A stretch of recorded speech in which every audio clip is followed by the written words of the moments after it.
Okay. My name is Danny Yee. I am the operator of Herbert's Auto Body. I do work for rauh-weltbegriff Canada, and we are the suppliers for RWB kits across Canada. Very cool. What city are you located in? Oh, well, I'm located in Vancouver, same You're as in Sid. same Yeah. as Sid. Okay, cool. Yeah, Sid is such a cool guy. I talked to him. Man, it's almost been 2 months. I can't believe I've been doing this long. I think that I'm on episode 10 or 11 or something now. So Yes, you've been burning them through. So I can't believe how many we've gotten. It's been a lot of fun to meet everybody in that, but I still feel like I'm brand new. Like I'm still trying to decide if I'm like accepted by the group or not because I'm so like green, and can't even get my car to run. So anyway, yeah, it's been a lot of fun, and it seems like maybe how did we meet? Maybe talk about that. Like how did you and I? Let me silence my phone. Sorry about that. no worries. How did we kind of connect? Well, you and I, we connected through the RWB chat group basically, and through there we chit chatted a little bit, joined up on Facebook, and yeah, I was looking at your art, admiring your art basically. So Well, thank yes, you. and looking forward to your Targa getting built. Thank you. Yeah, and you're an artist as well. And tell me, I mean, you're in a paint booth, so right? Isn't this a paint booth that you're in, or is this just a bay? Yeah, no. This is a paint booth. I've done 4 RWB cars over the last 6 years for various clients, mostly for RWB Canada. We've traveled basically Toronto, Edmonton, Calgary. We go everywhere for all these builds. Very So cool. it's quite nice. Yeah.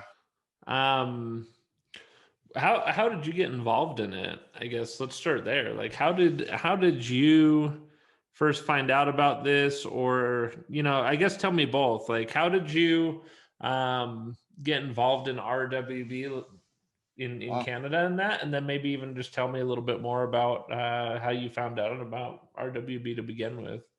Wow. Well, I think my journey started over 6 years ago, like maybe about 6.5 years ago or so. And I think probably the most iconic car that you can actually say that caught my eye was Stella.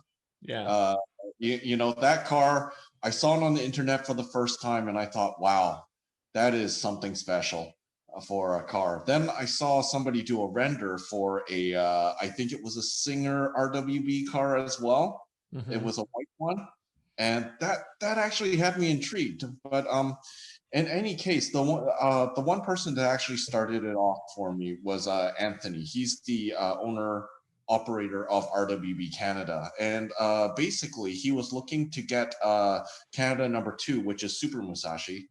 He wanted to get that painted, so we got into a relationship in that sense. And he used to be a parts supplier for me, uh-huh. uh, for like headlights and everything like that. And then he just asked me, it's like, hey, do you know RWB? I want to build one.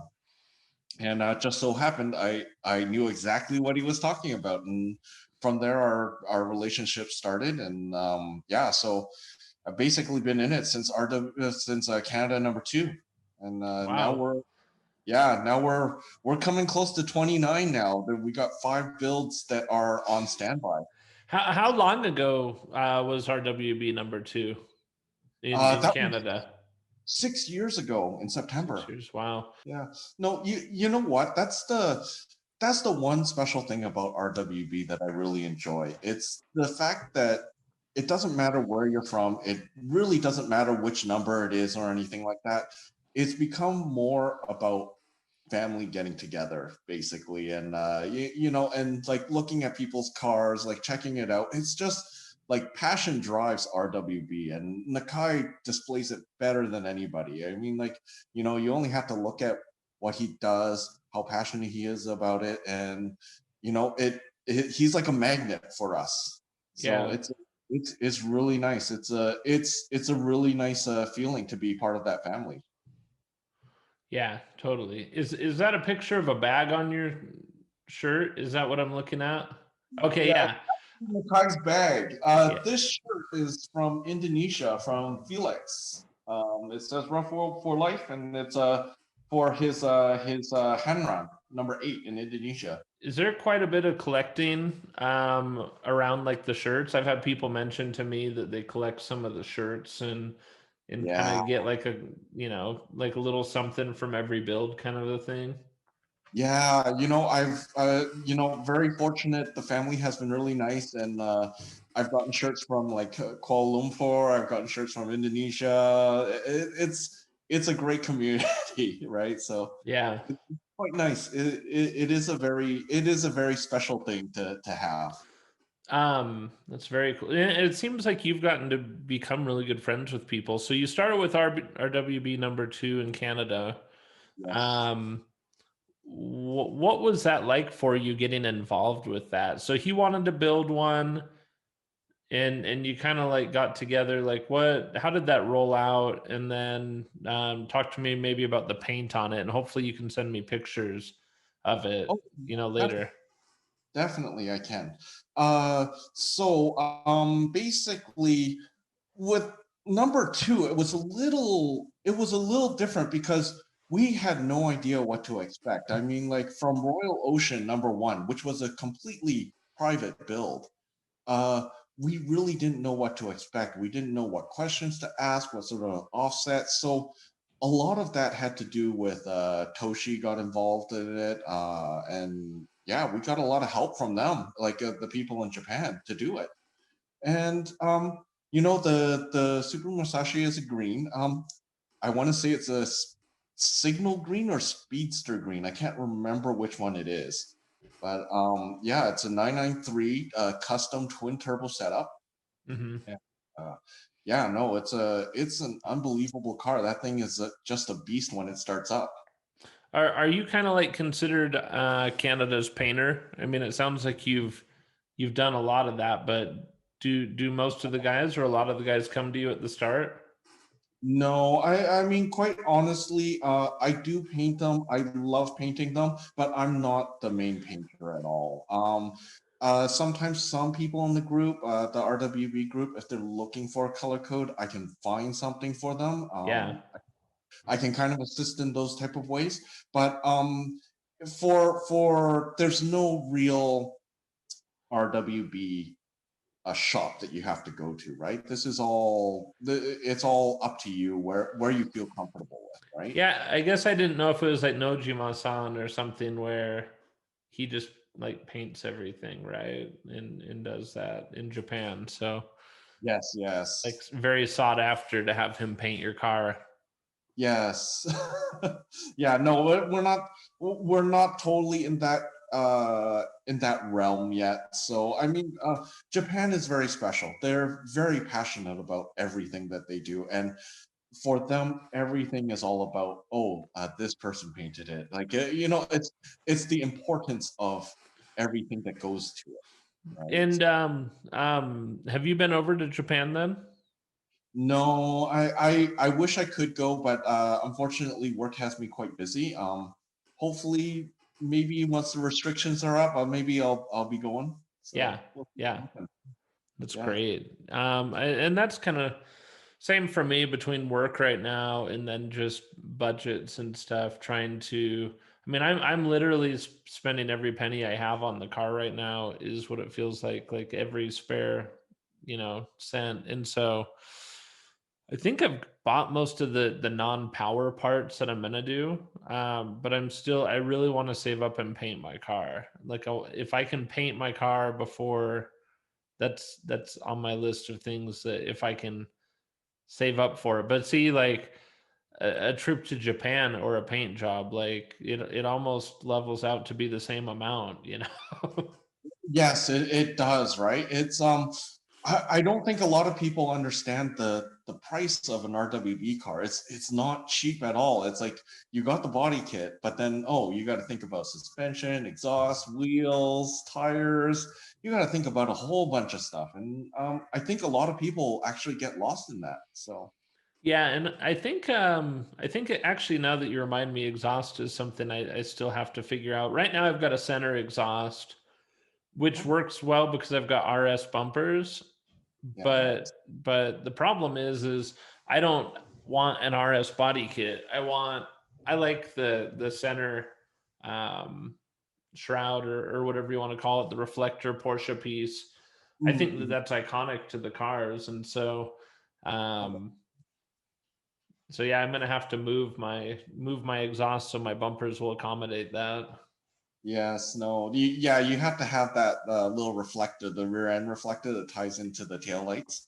Yeah, That's a that's that's true Porsche. yeah. See, and that for me, it's just a major piece. Like it's so iconic in the way it looks, and like even today, I would buy a Carrera 4, 4S, 4 GTS, turbo, whatever, so that I could make sure I had that reflector. Now on the 992, actually, I think they all have connected tail lights now. Yeah, I believe it's all one piece now on the 992s. So maybe it doesn't matter. I can get whatever I want for that. But um, yeah. What do you have a favorite car at all? Like of all of them, what's kind of your favorite one? Without Mm, telling any secret. I mean, don't get yourself in trouble, but my favorite one is Musashi. It's hands down my favorite one, and the reason why is because I got to see the evolution of Nakai from Canada number 2 to basically now we're at 24. wow, yeah. Um, it was a semi-private build. It didn't have a lot of people until the unveiling time, but it was very special in the sense that here's a car I have never seen Royal Ocean except for car shows and everything, and um, that was after quite a few builds. Like after we started going to luxury supercar uh, events and everything, Yeah. that's when I saw Royal Ocean. So to actually see Nakai for the first time, seeing his work process, seeing him chat with us during the dinners and on his breaks, it was a very special moment. Right now, nowadays he's fast. He goes really fast. So I kind of miss the olden days, but I admire the present where he's got it down to the hour. Like if you tell him like, oh, we got a show, we need you to do this, this, and this, and he'll run through all the parts, what he needs, and he'll get it down to like, oh, I need 18 hours or I need 22 hours to build it, Hmm. right? And it's amazing watching him work that way. Yeah. And I'm a little bit sad to be coming into it at the latter end. I've actually thought about doing molded fenders and stuff just to keep them here longer, right? Like what's it worth? But no, I really like the look of the riveted on, bolt on fenders. I think that there's just something, especially with the G bodies and the Yeah. 964s, it's really iconic. Definitely. I think even for the Targas, it looks really smart on those cars. One of the guys in Calgary, Jesse, he's got the smooth body 964, and that thing is just gorgeous. Like just looking at that thing is amazing. What color is it? This is a gray. It's almost like a Nardo gray, but it's not. It's some. I believe Nojima-san also painted that one Oh, because okay. it was imported from Japan. Yeah, there are a few colors really similar to Nardo gray. You know, Porsche something, and I'll ask you about this in a second, but Porsche does like seal gray is a pretty one. I Yes. think they have a dolphin gray, a seal gray. Yes. I know I'm wrong on one of those. I think one's not real. Dolphin gray might not be real. But Uh, anyway, yeah, it depends because like some countries is named differently than others. So I sure. mean, like we got crayon and chalk, but they're both the same color.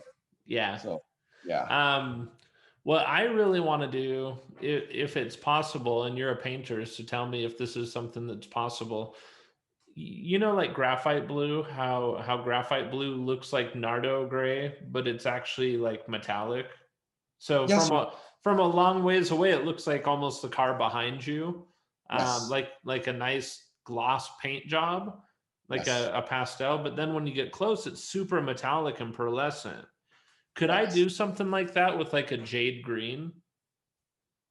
Yeah, I think that's actually possible.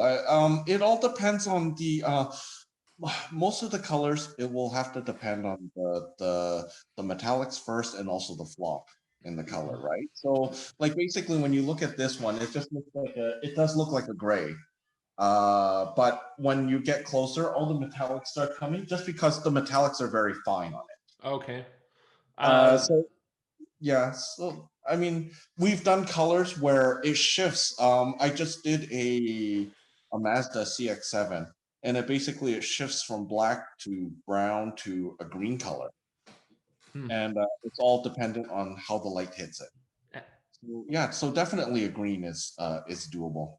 Yeah, I'll have to look into it. I had a car that was the Aston Martin.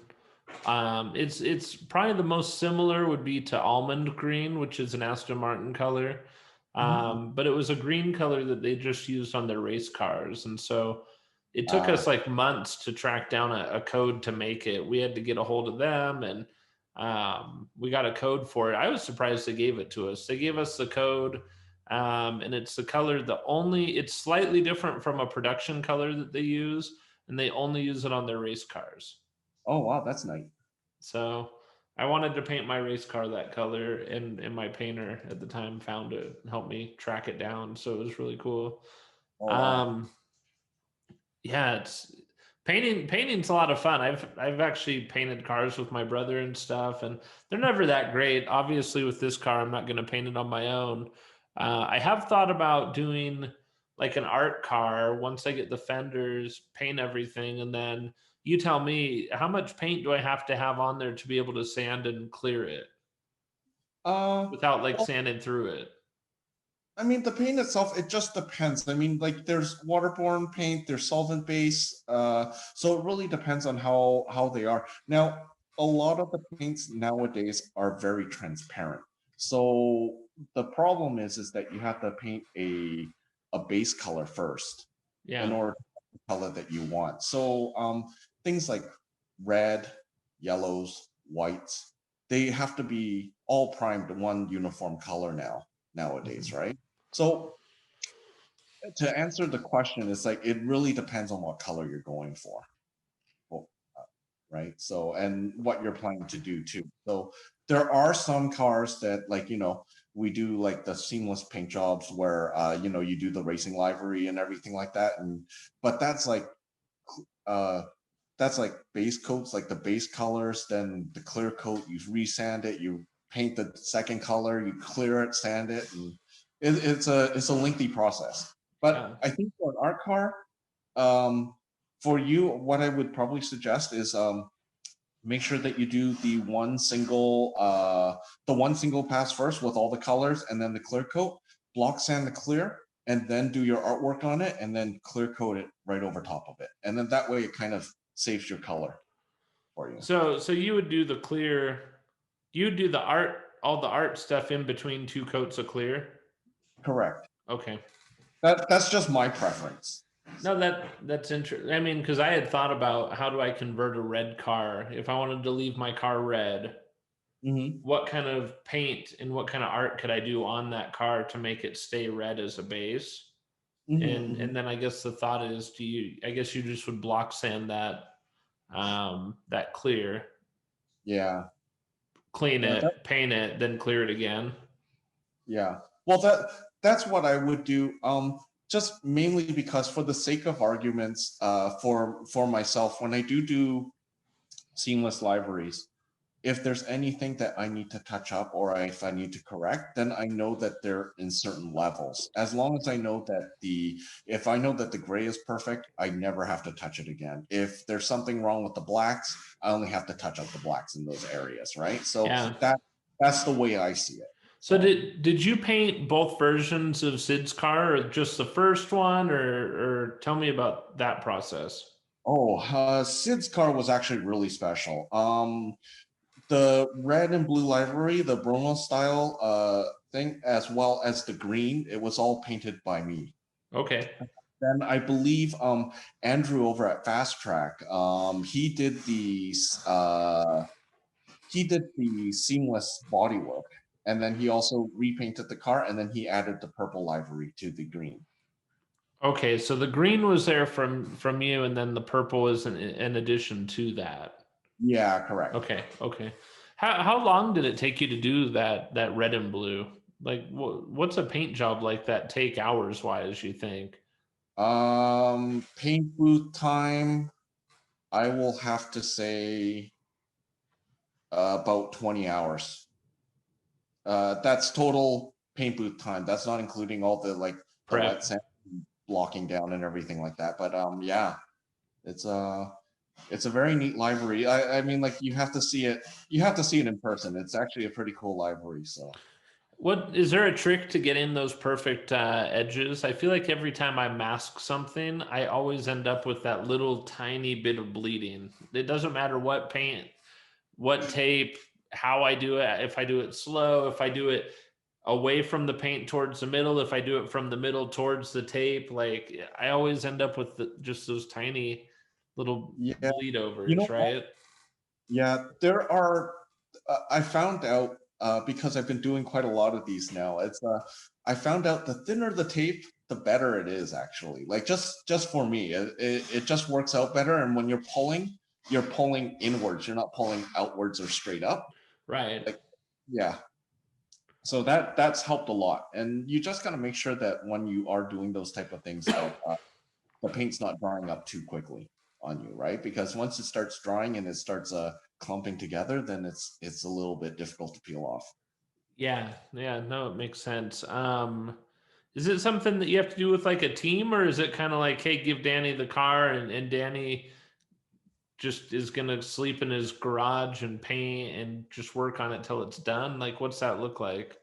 Um, for my shop in particular, just because we are a smaller shop, I now currently work solo. Like I don't have any workers with me anymore. Yeah, Uh, but even then, all the painting work was done by me.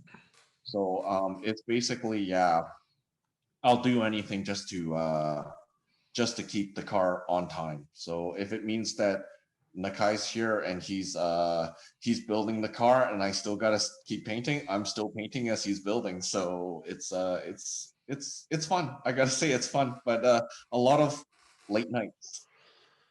yeah. I can imagine. It's funny because the appearance on these cars. Now, I don't want my car to always forever be stock, but the appearance, the paint, the stance, the wheels, like it means so much from the perspective. When you see something like um I don't know, like why can't I think of this car's name right now? The purple why can't I think of his purple car, Rotana? Oh Like when I see Rotana with no bumper and it's like it it's like full performance, or I see Stella on track, it's like, yeah, yeah, I'd love to have my car at that point too, but I also yeah, want it to look really good. And yeah. so like my paint right now is flawless. There's no issues on it, but I'm not like, I don't love it. So if if um if the car has to, if I can't get around to painting, if I can't afford it, then fine, we'll build a red one, and Nakai can come out and we'll paint it and it'll be red. Yeah. But I'm one of those really weird, like never open your toys, like leave everything packaged, take care of Mm. everything, like first edition. Like I like that kind of stuff. And so even if my paint doesn't stay perfect, I really want to have it painted before Nakai cuts it Yeah, yeah, and seals it and bolts it and puts the trim on, because I want to know, like, even if it gets scratches or peppered or whatever after, I want to yes. know that, like, that is the sealant that Nakai put on. Like that is his placement. Those are his bolts. He put those on. I don't want to build it red and then a year later tear it all down and repaint it, because I'm just kind of weird about that stuff. Oh yeah. Well, I will show you one thing. With Kashiwa, it was painted the silver color and everything, and it was basically when it was built, it was literally right after it was built. Aries over from Muse, we got him to drive it over to Calgary for a car show, and oops, I just spilled my drink. Oh no.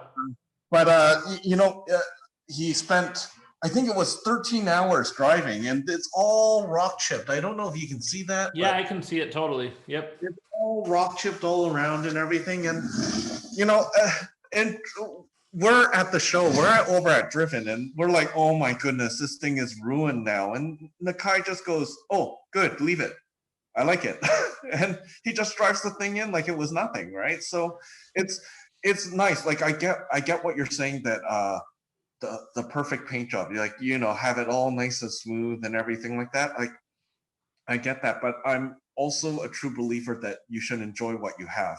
Yeah. So you should drive it, right? Like who cares about the rock chips? Like if you really care about it, then yeah, do the PPF and everything like that. But if it was me, I'd just leave it and just let it rock chip, because you know what? It's a story at the end of the day. Yeah, I mean, that's how I am. And unless it's something totally obvious, like somebody sideswipes me or something, I probably would get that fixed. But Yeah. I like the light patina, maybe some Yes. oxidation over the years, but I also want it to be on like a color I'm really in love with. The red is okay, but something I've been noticing is I've like worked on my car, especially I've been doing this fuel stuff. I just got done with the fuel pump just like 20 minutes ago or something. I always think everything's rusted because because it's all red. And so like there's a panel in the engine compartment that has some kind of a epoxy on it. Yes. Like kind of up underneath. And I thought it was rust because maybe the Targa seal was bad on the window or something. And I was freaking out because I didn't see that when I bought it. And I thought that whole panel was rusted out because it was textured and it was kind of orange. And then I got a flashlight on it, and I was like, oh, it's just epoxy because it's that combo with the red. And so anyway, I don't know. Short story is, I'd like to end up with some kind of either like a green or a form of blue, but most likely, if you've seen jade green, no one has a car that color yet. So that's what I want, probably.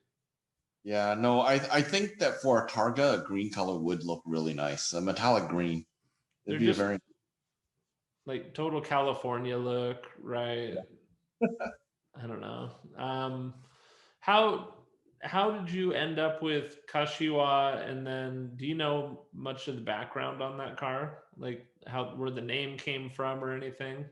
So Kashiwa is basically where RWB headquarters is, in Kashiwa, Japan. Yeah.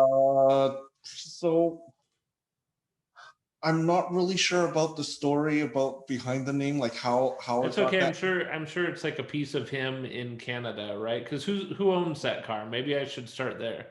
Well, this is it is RWB Canada's car, but it is Nakai's personal car in Vancouver. So so he's, if he goes and drives, he's driving this car. So yeah, that's very cool. And I kind of think and I'm glad that we're on like an artist conversation. It doesn't necessarily always have to be about like racing through Japan, right? But there is something about the cars that are kind of OEM looking colors, not even like paint to sample or Porsche catalog colors, but just mass production Porsche OEM colors, like a silver, like a red, something like that. There's always something about that I think is pretty special on these, and this car does it pretty well. Oh yeah. I do agree with that. Like I'll be very honest. Red isn't really one of the colors that I like painting. But man, on a Porsche, it looks great. On an RWB, it looks really good. Like there are some instances that you'll look at your guards red and you'll say like, oh, it kind of looks a little bit oxidized or something like that, right? And that's what kind of turns me off with the reds. But I mean, to see one all put together with the red and black combo, oh man, it looks really good. Yeah, yeah, and that's the thing is mine is red. Actually, nobody really knows this, so I'll just show you and tell you. I'm kind of like a Gundam freak. Oh, nice. Like I really like them. And so this is it's called Sazabi, Uh-huh. and this is from it's essentially this is the very first one I ever had as a kid. So when I was a kid, I had this. This is like the robot. He's the main antagonist in some of the. It's Char Aznabul's suit. So anybody who knows what that is or whatever, it's from the Return of Char. It's a pretty iconic suit, and it's like the first one I had as a kid. And so Oh, there is a part of me that if my car, I guess I'll show it to you again as I'm talking about it. If my car were to stay red, I think yes. that I would pull influences from this, whether it be into an art car or whether it be just trim or whatever. But even like right now, with the car being red, the headlights are coming in that are black with gold rings. And so that pulls off some of the yellow and stuff on him. Yes, yes. And then like the gold wheels and black accents. So I think that I could actually really originally I thought that the car could end up being named something like Sazabi, Mhm. um, or even basic. The other thing I really like being kind of an anime nerd is maybe basing the car on Akira, the anime, Yeah, because yeah. it's red and I thought about doing a like a painted livery that mimics the Akira's bike. Yo, that would be awesome. So that was the other one I thought about. So whether it was a Sazabi or an Akira with like the Canon, painted like a painted livery with Canon stickers and Yes. everything, something like that I thought would be cool. But there are a lot of ways I think that I could subtly work the red, make it more of like an art car or a painted livery, something like a seamless livery that would Yeah. work still. So I haven't ruled out red yet, Yeah. but I still kind of have my eyes on a green. So Yeah. I think green would look really sharp on that car. Which body style are you going for? the I think they call it ultra wide street. Oh, okay. Yeah, yeah. So it'll look just like Bong's car. Yes. Like if I left it red, it'd basically look like a Targa version of Bong's car when Yeah. it's done. But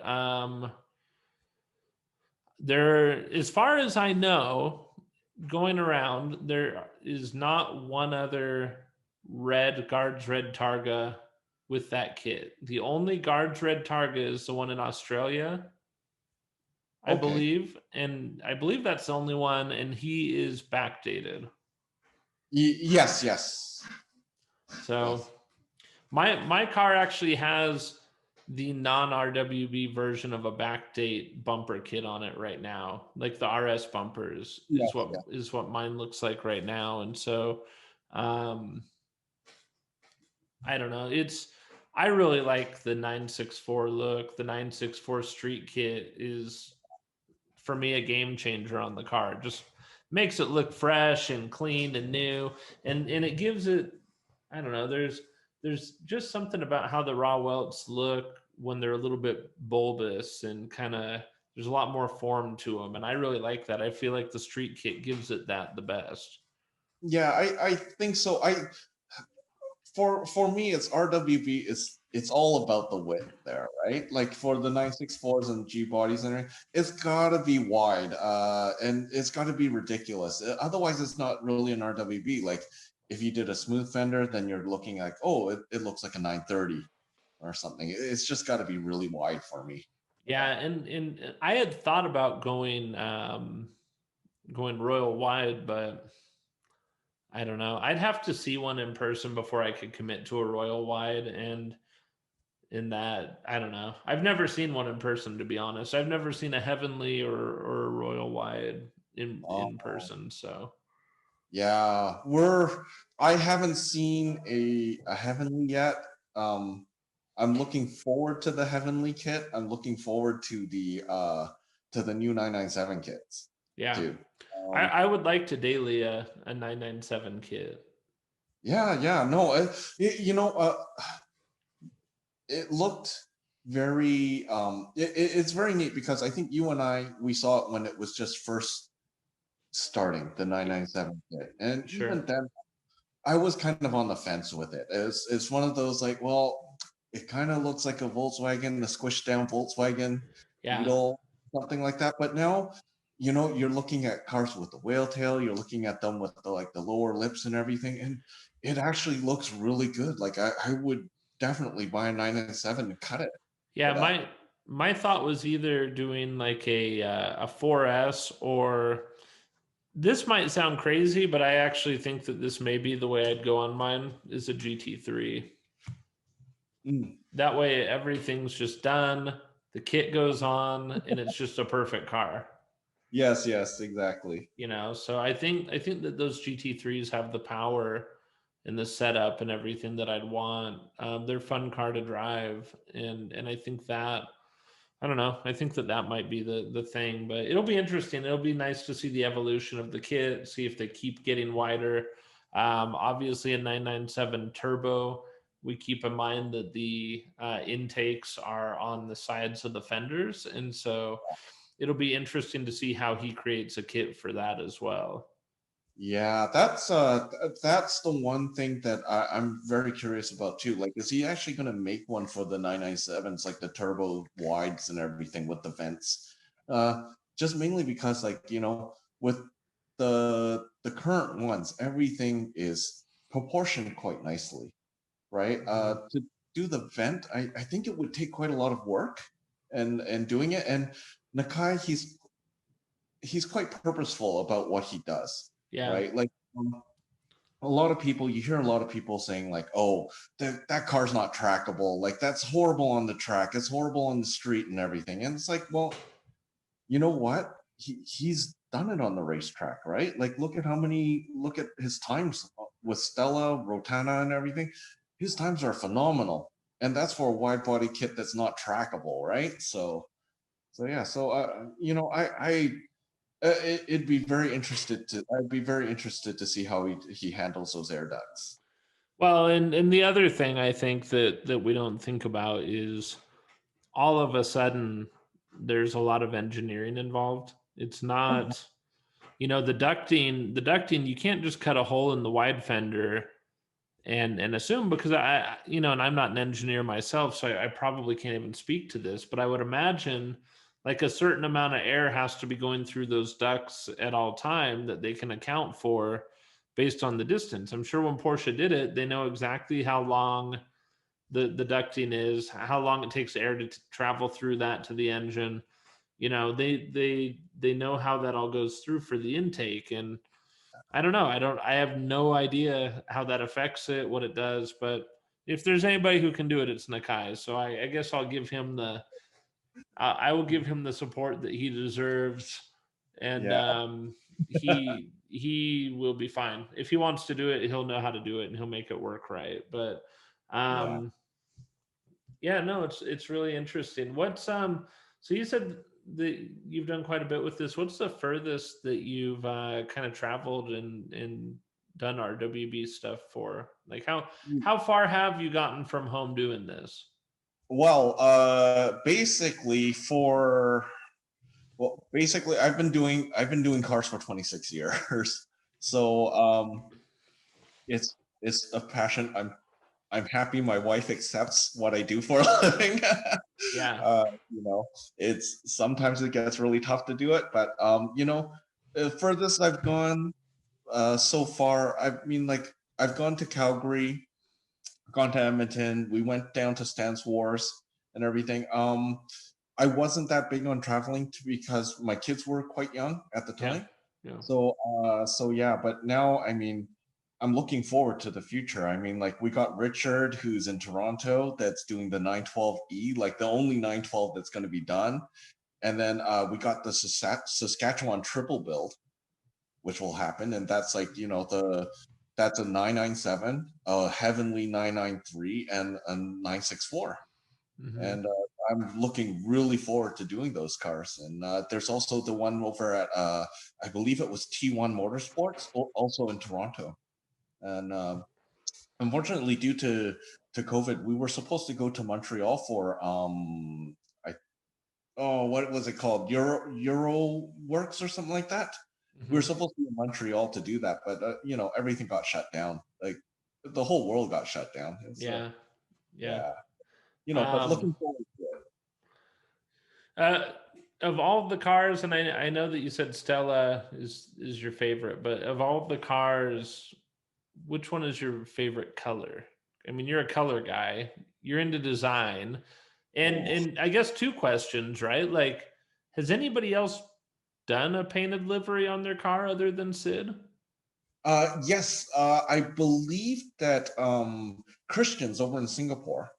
His is a livery.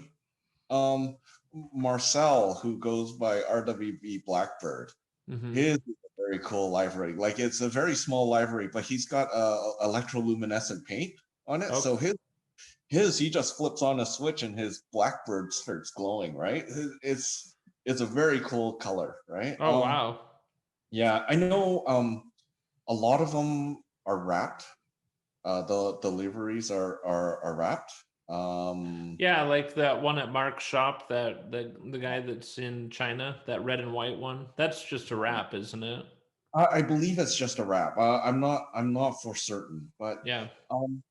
I will say, having a painted livery, it's a huge commitment, right? It's a lot of time. It's very time consuming, as you know, because you paint as well. Like, you're an artist yourself.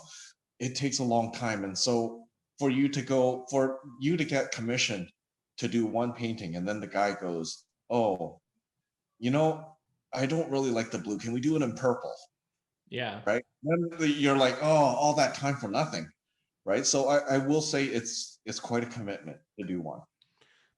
What's been kind of your favorite experience being involved with this family, like doing all this? Oh, you know what? I will share my favorite moment for RWB, and that was basically we had about 7 cars with us that traveled down to Stance Wars. We were graciously invited by Jared Daly, who's also in our group and everything like that. We were graciously invited, and we went down from here all the way down to Seattle to go to Stance Wars. And through it all, on the I-5 going down there, we had blocked the entire highway with the RWB cars, and we went slow. I mean, like, we went slow enough that I was afraid that people were going to like pull out their guns and shoot us or something like that. Wow. Like, just to take some photos, do everything. But you know what? It was so awesome, because when we finally pulled over to the side, we're seeing all these like family cars and everything like that, and people are giving us the thumbs up. Kids got their cameras out and they're taking photos as we're driving by, and like, nobody was pissed off at us. Yeah. It was it's really nice going into Stance Wars, because there were so many people that went in there that they have their Subarus, they have their Skylines, they have the RX-7s, and like, I'm a lover of all cars. So when I see a car I like, it's really nice to actually like, comment like, "Oh, love your SW21, love this, love that. I like them," right? Yeah. And it's the interaction, I guess. When I was a kid going to these car shows, I was always the one that was the spectator looking into that world. And now I'm on the opposite end of things. And I think it's so neat. Like, everybody, before it was a whole bunch of Civics, a whole bunch of, your Eclipses, your Civics, your Acuras. And, it's a lot of modifications. It was a really big, I'll say it was a really big pissing contest, right? Yeah. But nowadays, the kids these days, they're like, they're modifying rocket bunny kits to fit onto their cars. They're winding cars out themselves. They're painting things themselves, right? And just to see the glow in their eyes from somebody coming out of an RWB car, asking them like what they've done, and they're so willing to show it to you, and like they're so happy. It's like, wow, this is a very cool moment, right? Yeah. So Yeah. for me, that was probably the event that that I remember best for the RWB experience, basically. That's awesome. That's Yeah. awesome. Well, thank you for sharing that with me. Do you think you'll make it out? Just, I don't know how many people know, but Mark Arsenal announced that we're going to be doing an Idlers event here in the States. Do you think you can try and get some time off to come down for the weekend or whatever? Yeah, well, it all depends on all those restrictions and everything like that. Yeah. Hopefully everything lifts. I mean, I do miss traveling. Oh, me Uh, too. Yeah. I do miss my traveling.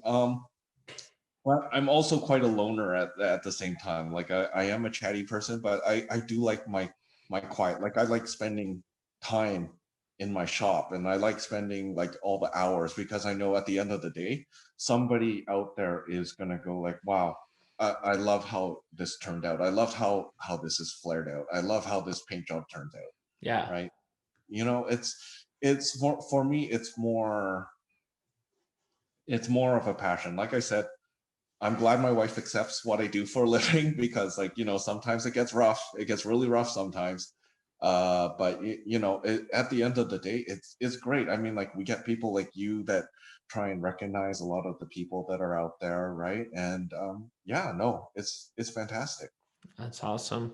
Well, I So really appreciate you getting on here with me. It's been fun. Just sounds like I just, I feel like everybody I talk to, I've got to schedule out like 4 more of these just so we can get all the info. But it's been a lot of fun, like learning about the paint process. And there is one thing to Sid's car that was actually very neat, and that is not as cool as electroluminescent paint, but when we actually did his livery, there's actually glow in the dark paint in there.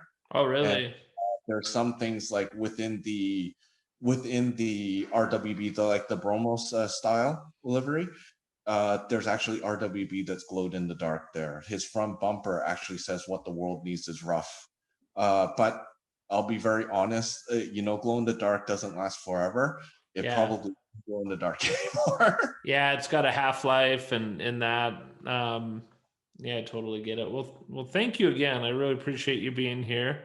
Well, thank you for And we'll try and get you on again when we do it again. So, definitely. Well, maybe if I'm back on again, Kashiwa here will be all a different color by that time. or are you planning on painting it or?